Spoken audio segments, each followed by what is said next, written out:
Hey boys and girls, today we are going to divide a whole number by a fraction. I'm going to show a few fraction bars here. And this particular problem, I'm going to start with two wholes. And I'm going to divide it into halves.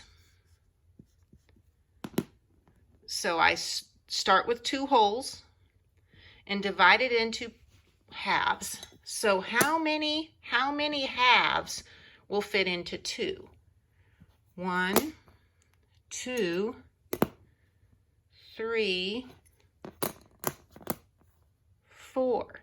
So we know our quotient is going to be 4.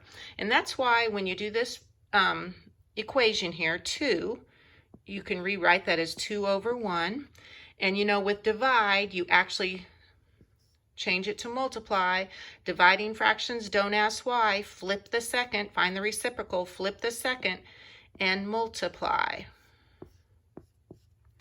2 times 2, multiply your numerators, multiply your denominators, and we know 4 over 1 means the same as 4. So we have two wholes divided into halves. How many halves is my answer? I'm going to do one more. How many wholes? How many wholes? And I'm going to divide it into pieces of 2/3. How many 2/3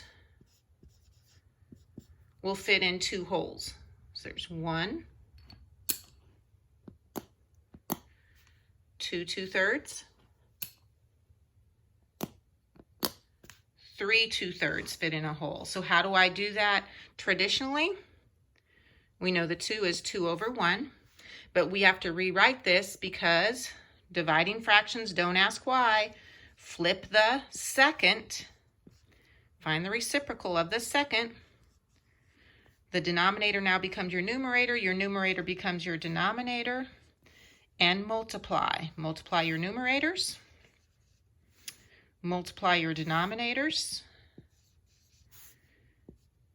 and 6 divided by 3 equals, oops, I wrote that wrong. Let me fix that.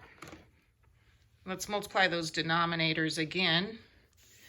1 times 2 is 2. 6 divided by 2 equals 3. How many 2/3 fit into 2? 1 2/3, 2 2/3, 3 2/3. I hope that helped you with dividing a whole number by a fraction. Remember, don't forget to flip the second term and multiply. You can also go to the Math Tools website to use your hands-on models. Bye.